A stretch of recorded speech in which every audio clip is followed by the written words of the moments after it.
جو اللہ پر ایمان رکھتے ہیں اور آخرت پر قیامت کے دن پر جن کا ایمان ہے. مساجد اللہ تعالیٰ کے پاکیزہ گھر ہیں، ان کو آباد رکھنا یہ قرآن پاک میں ایمان والوں کی نشانی بیان فرمائی ہے. اللہ کے محبوب صلی اللہ علیہ وسلم نے ارشاد فرمایا کہ اللہ تعالیٰ کے نزدیک تمام مقامات میں سے، تمام جگہوں میں سے سب سے پیاری جگہ مسجد ہے. مسجدیں اللہ کو سب سے زیادہ پیاری جگہ ہیں اور بازار اللہ کو سب سے بری جگہوں میں سے بری جگہ ہے.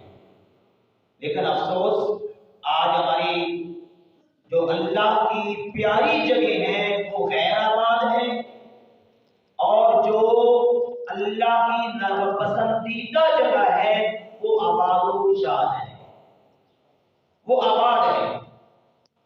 حضرت ابو سعید خدری رضی اللہ تعالی عنہ آپ فرماتے ہیں کہ رسول اللہ صلی اللہ تعالی علیہ وسلم نے ارشاد فرمایا، جب تم کسی شخص کو دیکھو اس کا تعلق مسجد سے، آتا ہے جاتا ہے صفائی کرتا ہے دروازہ کھولتا ہے، مسجد کے ساتھ اس کا تعلق ہے، یا پانچوں وقت آ کے نماز ادا کرتا ہے، یا نماز کا آ کے بیٹھ کر انتظار کرتا ہے، کسی بھی معاملے میں جب تم دیکھو کہ مسجد کو آباد کرنے کے لیے اس کا مسجد کے ساتھ تعلق ہے، تو فرمایا تو اس کے ایمان کی گواہی دے دو، کیونکہ اللہ تعالیٰ فرماتا ہے انما یعمر مساجد اللہ من آمن باللہ والیوم الآخر،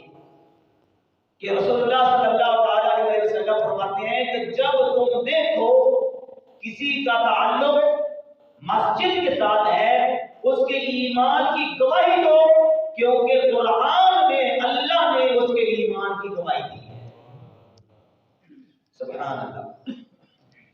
میرے بھائیوں، مساجد کی فضیلت، مساجد سے پیار کرنا سنیے.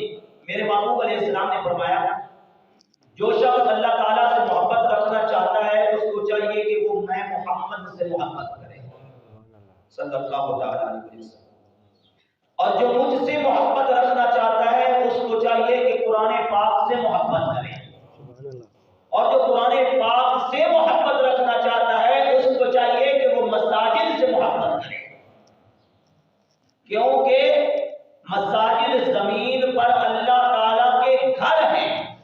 اللہ نے ان کی تعظیم کا حکم دیا ہے، ان میں برکت رکھی ہے، اللہ بھی بابرکت ہے اور اللہ کا گھر بھی بابرکت والا ہے، اور جو اس گھر میں رہنے والے آتے ہیں وہ بھی برکت والے ہیں. سنیے بہت ہی پیاری حدیث پاک آپ کے میرے پیارے محبوب صلی اللہ علیہ وسلم نے ارشاد فرمایا، مساجد زمین پر اللہ تعالیٰ کے گھر ہیں، وہ آسمان والوں کے لیے، یہ زمین کی جو جگہ ہے آسمان والوں کے لیے، جسے ہمارے کئی لوگ جو ہے بے ادبیاں بے حرمتیاں کرتے ہیں. مساجد حدیث پاک ہے، زمین پر اللہ تعالیٰ کے گھر ہیں اور یہ آسمان والوں کے لیے اس طرح چمکتی ہے جس طرح زمین والوں کے لیے آسمان پر ستارے چمکتے ہیں. ہم نیچے سے زمین سے جب آسمان کی طرف دیکھتے ہیں، آسمان پہ ہمیں ستارے چمکتے ہوئے نظر آتے ہیں، تو پیارے محبوب صلی اللہ علیہ وسلم ارشاد فرماتے ہیں کہ جب آسمان کے فرشتے زمین پر دیکھتے ہیں تو انہیں مساجد والی جگہ جو ہے وہ چمکتی ہوئی نظر آتی ہے.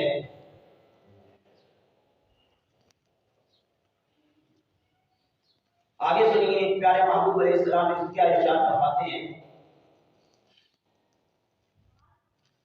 مساجد زمین پر اللہ تعالیٰ کے گھر ہے،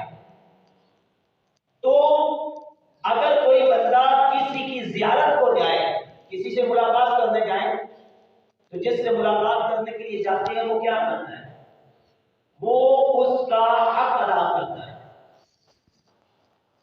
وہ کیا کرتا ہے؟ اس کی عزت کرتا ہے، اس کی تعظیم کرتا ہے. تو فرمایا مساجد اللہ کے گھر ہیں، جو اللہ کے گھر آئے گا اللہ بھی اس کی تعظیم یعنی اس کے معاملات کو وہ جس مقصد کے لیے آیا ہے اس کے مقصد کو پورا کرے گا. یعنی دوسری حدیث پاک ہے، عبداللہ ابن عباس فرماتے ہیں نبی پاک علیہ السلام نے فرمایا مساجد اللہ تعالیٰ کے گھر ہیں اور ان میں حاضر ہونے والے اہل ایمان اللہ تعالیٰ کے ملاقاتی ہیں. جو بندہ کسی کی ملاقات کو آئے اس پر حق ہے کہ وہ آنے والے کی مہمان نوازی کرے، خاطرداری کرے. وہ جس کام سے آیا ہے اس کا کام مکمل کرے. تو جو بندہ اللہ کے گھر میں آئے گا وہ اللہ کا مہمان ہوگا تو اللہ بھی اپنے مہمان کی خاطرداری کرے گا اور اس کا حق یہ ادا کرے گا کہ اس کو جس چیز کی ضرورت ہوگی اللہ اس کو ادا کرے گا. حدیث پاک میں ہے نبی پاک علیہ السلام نے فرمایا قیامت کے دن ساری زمینیں یہ ختم ہو جائیں گی سوائے اس جگہوں کے جو مساجد کی جگہ ہے. یعنی یہ ہماری مدینہ بلودی ساری جو ہے نا یہ ختم ہو جائیں گی سوائے اس کے کہ جہاں جہاں یہ مساجد والی جگہ ہے نا یہ ختم نہیں ہوگی. یہ ساری کی ساری زمینیں اکٹھی ہو کر حرم کی مسجد کے ساتھ مل جائیں گی اور اس کے بعد اس مساجد کی جگہ کو اٹھا کر جنت میں رکھ دیا جائے گا. یہ یاد رکھیے گا، آسان طریقوں میں سمجھایا جائے آسان لفظوں میں تو آپ جہاں پہ بیٹھے ہوئے ہیں نا یہ جنت کی زمین ہے. یہ جنت کی زمین ہے اور جنت کی زمین کا ادب و احترام ہے. حضرت ابو ہریرہ فرماتے ہیں نبی پاک صلی اللہ تعالی علیہ وسلم نے ارشاد فرمایا جب تم جنت کے باغوں میں جایا کرو نا تو وہاں کے پھل کھایا کرو، خوب پھل کھایا کرو. صحابہ کرام نے پوچھا یا رسول اللہ صلی اللہ تعالی علیہ وسلم زمین پر جنت کے باغ جانا ہے، جنت کے باغ جانا ہے، آپ ہمارے جنت کے باغ میں جاؤ تو پھل کھایا کرو اور خوب ذرا پھل کھایا کرو. تو سنیے میرے محبوب صلی اللہ علیہ وسلم نے ارشاد فرمایا یہ روئے زمین پر جو مساجد ہیں یہ جنت کے باغ ہیں. یعنی جو آپ آئے بیٹھے ہیں یہ عام جگہ پہ نہیں ہے، یہ جنت کے باغ میں آپ بیٹھے ہیں، جنت کے باغ میں آپ تشریف فرما ہے.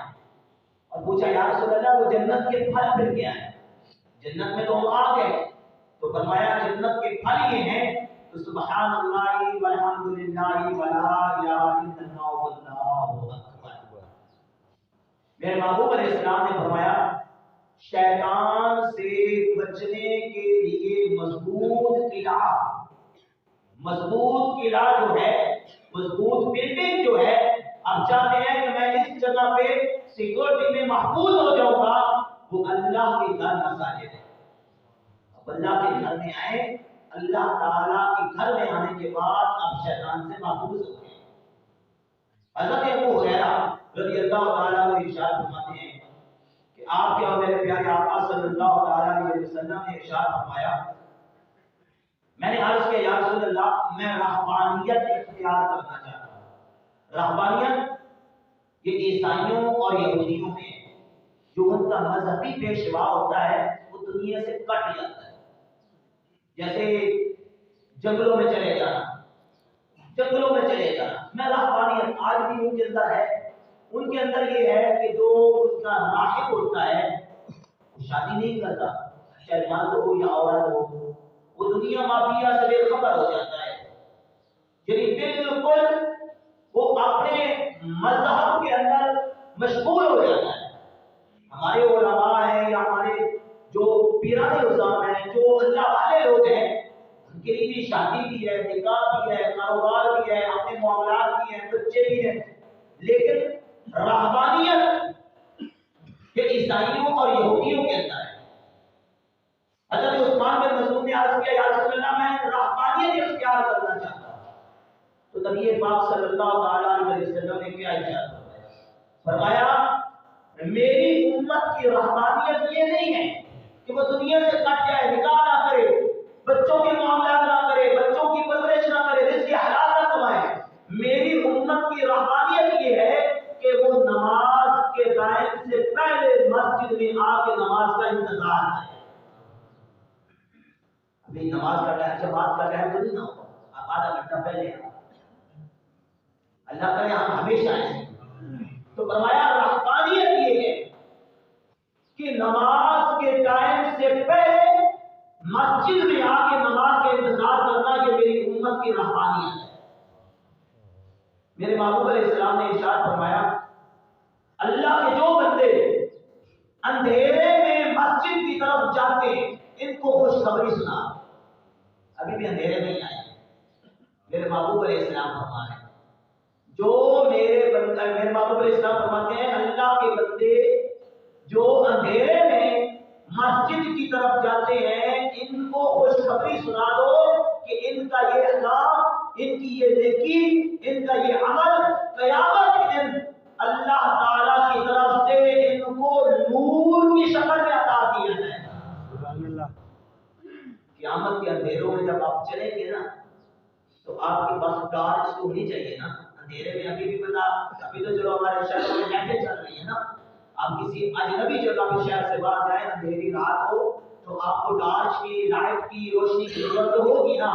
تو جو آپ رات کو اندھیرے میں اٹھ کر اللہ کے گھر کی طرف آتے ہیں، قیامت کے دن یہی عمل، یہی نیکی، یہی آپ کا اچھا کام جو ہے آپ کو نور بنا کر عطا کیا جائے گا اور آپ قیامت کے اندھیروں سے محفوظ کر دیے جائیں گے۔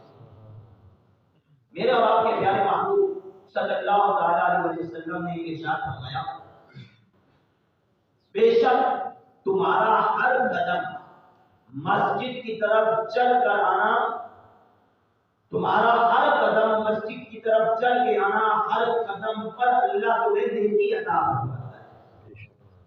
اچھا آپ کو ایک اور بات بتاؤں، جب آپ اپنے گھر سے چلتے ہیں نا، یہاں آتے ہیں، یہاں سے چل کر آپ جب واپس جاتے ہیں نا اپنے گھر، جتنا سفر کرتے ہیں، جتنا ٹائم گزارتے ہیں، یہ آپ کا اللہ کی راہ میں ٹائم شمار کیا جاتا ہے۔ اللہ کی راہ کے آپ مسافر ہوتے ہیں، آپ دور سے آ رہے ہیں، 3-4 گلیاں چھوڑ کے آ رہے ہیں، تو جتنا دور سے آ رہے ہیں اتنا زیادہ سفر کر کے آپ کو ہر قدم کے بدلے میں ایک ایک نیکی مل رہی ہے، اور اتنا زیادہ ٹائم جو ہے آپ کا اللہ کی راہ میں شمار کیا جا رہا ہے۔ میرے بھائیوں، جب اللہ کا یہ پاکیزہ گھر ہے تو اس پاک گھر کے آداب بھی ہیں، اس کا ادب و احترام بھی اتنا زیادہ ضروری ہے۔ دیکھو میں مثال دیتا ہوں، اتنا بازار کا ادب نہیں ہے جتنا مساجد کا ہے، اور جتنا ہم اس ہے تو سارے اللہ کے گھروں کا ادب، لیکن اتنا اس کا نہیں ہے جتنا حرم شریف کا ہے۔ کیوں؟ جو مسجد جتنی افضل ہوتی ہے، جس کا مقام جتنا، جس کا ثواب جتنا زیادہ ہوتا ہے، اس کے ادب و احترام بھی اتنے زیادہ ہوتے ہیں۔ اور دوسری بات مولانا روح فرماتے ہیں کہ دیکھیں، ہم جب بادشاہوں کے درباروں میں جاتے ہیں نا، کسی اعلیٰ عہدے والوں کے دربار میں جاتے ہیں تو کس طرح بن سنور کے جاتے ہیں، کس طرح صاف ستھرا ہو کے جاتے ہیں، کس طرح تیاری کر کے جاتے ہیں، اور کسی دنیا دار بادشاہ کے پاس ہم جائیں تو ادب و احترام کے ساتھ رہتے ہیں، اس کے دربار میں، اس کے آفس میں، اس کے دفتر میں ہم اونچی آواز سے بولتے چیختے نہیں ہیں، لڑائی نہیں کرتے، ایک دوسرے سے بدتمیزی نہیں کرتے۔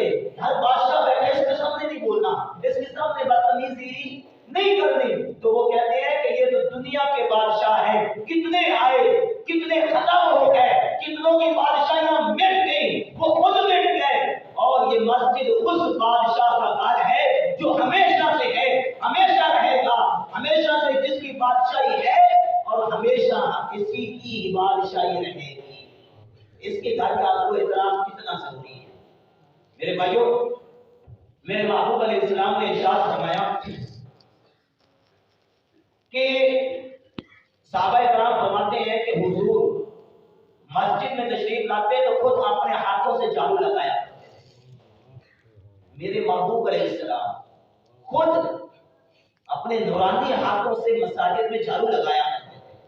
ہم کیا کہتے ہیں، ایک بندہ صفائی والا رکھ دیا ہے، سارا کام اسی کا، اور الٹا کچھ ہو نہیں سکتا ہم سے، آگے الٹا ہم مساجد میں فتنہ و فساد پھیلاتے ہیں، صفائی کیوں نہیں ہوئی، یہ کیوں نہیں ہوا، وہ کیوں نہیں ہوا، جہاں سے چلو مان لیتے ہیں آپ کو اس کا جو ہے احساس ہے، کبھی زحمت فرمائے نا جھاڑو خود اٹھا کے شروع ہو جائے۔ کیا آپ اپنی پرسنالٹی دیکھ رہے ہیں؟ میں کہتا ہوں میں خطیب ہوں، میرا کیا کام ہے مسجد کا جھاڑو اٹھانا، یہ صفائی والا کرے، میں نہیں کیا ہوگا؟ بھائی حضور سے اوپر کون ہو سکتا ہے؟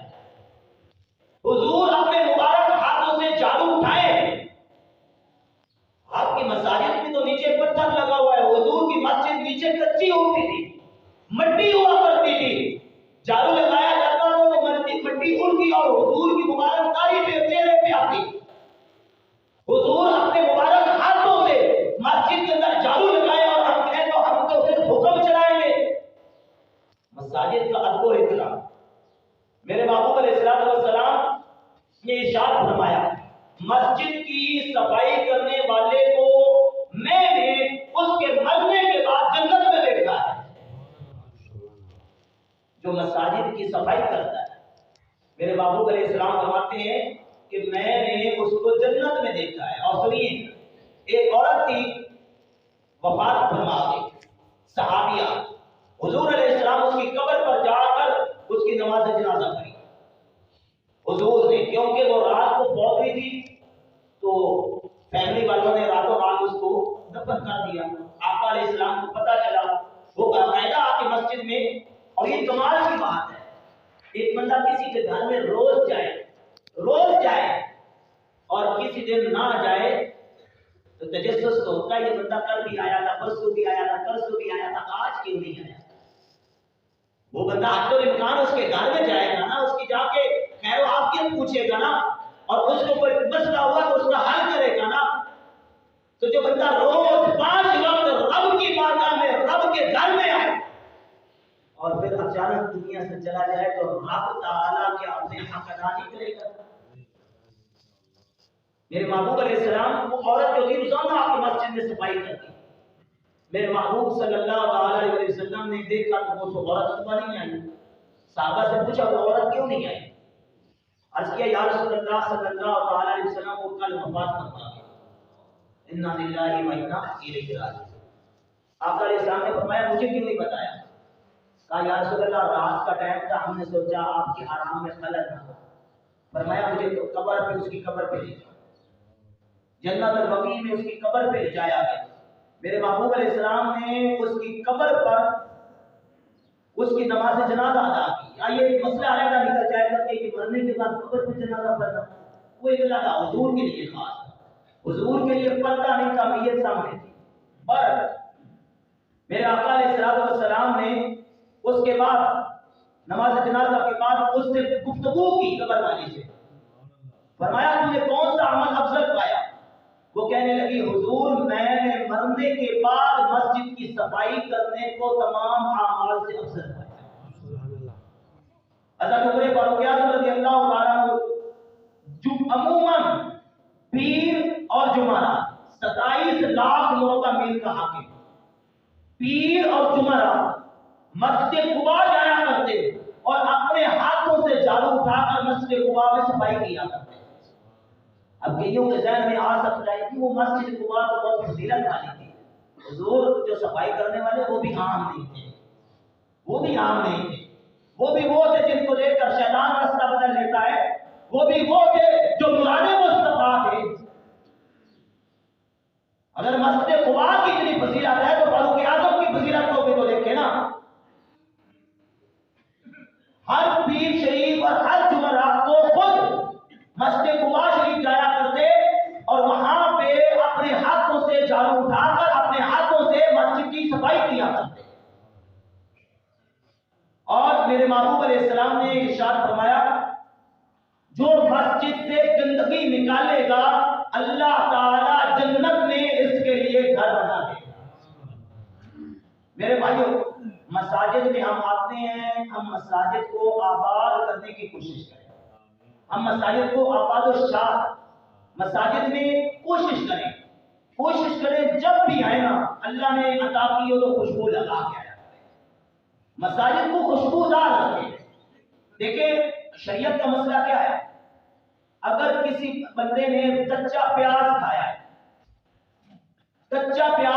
ہے اور اس پیاز کی کھانے کے بعد اس نے مسواک نہیں کی، منہ کی بدبو کو دور نہیں کیا، تو شریعت کا مسئلہ یہ ہے کہ اس کے لیے مسجد میں آنا حرام ہے۔ اب ایک بندہ پیاز کا مسئلہ لے لے کہ نہیں جی پیاز کا مسئلہ آیا، پسینے کا نہیں آیا، حدیث میں پسینے کا ذکر تو نہیں آیا نا، حدیث میں تو ایک چیز کا ذکر آنا تھا، بدبودار کپڑوں کا ذکر تو نہیں آیا نا، پیاز کا ہی آیا ہے نا۔ حالانکہ فقہ کا امام اعظم ابو حنیفہ فرماتے ہیں فقہ کا مسئلہ یہ ہے کہ بندے ہوتے ہیں جن کا معدہ خراب ہوتا ہے اور وہ معدے کی خرابی کی وجہ سے منہ سے بدبو آتی ہے، تو فقہ کا مسئلہ یہ ہے کہ اس بندے پر جماعت معاف ہے، وہ اپنے گھر میں نماز ادا کرے، مساجد میں نہ آئے، کہ اس کے منہ کی کیونکہ وہ مجبور اور معذور ہے، اپنا علاج کرائے، کوشش کرے، اور جب ختم ہو جائے منہ کی بدبو پھر مسجد میں آ کے نماز ادا کرے، ورنہ جب تک اس کے منہ کی بدبو ختم نہیں ہوتی وہ اپنے گھر میں اپنی نماز ادا کرے، جماعت چھوڑنے کا اس کو گناہ نہیں ملے گا۔ مساجد کا یہ ادب و احترام ہے، ہم آتے ہیں کوئی احساس نہیں ہوتا، لڑائیاں جھگڑے میں محبوب علیہ السلام نے ارشاد فرمایا کہ دور آئے گا قرب قیامت، مساجد حسین و جمیل ہوں گی، خوبصورت ہوں گی، لیکن مساجد کے اندر دنیا داری ہوگی، مساجد کے اندر لڑائی جھگڑے ہوں گے، فتنہ فساد ہوں گے۔ اس لیے میرے بھائیوں ہم مساجد میں دیکھیں، مسجد میں دنیا کی بات کرنا نیکیوں کو اس طرح کھا جاتا ہے جس طرح آگ سوکھی لکڑیوں کو کھا جاتی ہے، سوکھی خشک لکڑیوں کو آپ آگ جلائیں نہ، لگنے کی دیر ہے، چند منٹوں میں وہ راکھ ہو جائے گی۔ اسی طرح ایک تو ہمارے پاس نیکیاں ہیں نہیں، جو ٹوٹی پھوٹی اللہ اپنے طرف سے ہمیں عطا کر دیتا ہے، وہ بھی ہم اللہ کے گھر کی بے ادبیاں کر کے ہم وہ بھی ختم کر دیں، وہ بھی ضائع کر دیں، تو بتائیں ہم کس کھاتے میں جائیں گے؟ مساجد میں آئیں، خاموشی کے ساتھ رہیں، ادب و احترام کے ساتھ رہیں، تمیز کے ساتھ رہیں، اگر کوئی مسئلہ کسی سے ہے بھی تو کوشش کریں وہ اللہ کے گھر سے باہر جا کے حل کریں۔ آپ کو کسی پہ اعتراض ہے تو مسجد سے باہر نکل کے کریں نا، مسجد میں آئیں، آپ سے اگر ہو سکتا ہے میں نے ایک روایت پڑھی تھی امام محمد غزالی کی، مجھے تو یہ بہت پسند ہے، فرماتے ہیں کہ مسجد کے اندر سے گرا ہوا بال اٹھا لینا، گرا ہوا بندے ہوتے نماز ادا کرتے ہیں بال گر جاتے ہیں، خصوصاً صحیح عمر جو لوگ ہوتے ہیں ان کے کمزور ہو چکے ہوتے ہیں نا، بال گرا ہوا اٹھانا اس کا ثواب اتنا ہے جیسے مسجد کے اندر سے مردار کو اٹھانا۔ اب کوشش کریں، آپ کو بال نظر آیا، کوئی چیز نظر آئی اٹھائی جیب میں ڈالیں، بال گیا بال میں نہیں۔ اس لیے مساجد کا ادب و احترام کیا کریں، مساجد میں شور شرابہ نہ کیا کریں، لڑائی جھگڑے۔ اچھا پھر ہمارے بچے جو ہیں یہ ہمارا مستقبل ہے، ہمارے بچے ہمارا مستقبل ہے، وہ بچے ہیں، وہ شور کرتے ہیں، وہ غلطی، لیکن اگر انہوں نے کی ہے وہ گناہگار نہیں ہے بچہ، لیکن اس کا مطلب یہ نہیں کہ ہم ان کو ماریں، ان کو ڈانٹیں، ان کو مساجد سے دور کریں، ان کو پیار سے سمجھائیں، مساجد کے اللہ کے گھروں کا ادب و احترام بتائیں، بیٹا اس طرح اللہ ناراض ہو جائے گا، یہ کام کرنے سے اللہ تعالیٰ ناراض ہو جائے گا، بیٹا یہ یوں کرو۔ دیکھیں اگر آج ان بچوں کو ہم مساجد سے دور کریں گے، یہ بچے کل کو کہاں آئیں گے؟ کل تو پھر ہم منتیں کر کے جائیں گے، آئے مسجد میں آئے، اللہ کے دین کی بات ہوتی ہے، مسجد میں آئے نا، پھر ہم جا کے خدا کی منتیں کر کے لے آتے ہیں، آئے نا، کچھ دیر نماز میں آیا کریں، جماعت میں آیا کریں۔ آج جو بچے آ رہے ہیں ایک طبقہ آتا نہیں، یہ بچہ جو مسجد میں آیا تھا یہ افضل ہے یا جو چوک میں کھڑا ہوا ہے وہ افضل ہے؟ اگر ہے اور بقایا بچوں کے معاملے میں بچوں کو ڈانٹے نہیں، کوئی مسئلہ ہے، کوئی غلطی ہے، پیار و محبت کے ساتھ بچوں کو سمجھائیں، مساجد کو آباد و شاد رکھیں، آپ اللہ کے گھر کو آباد کریں،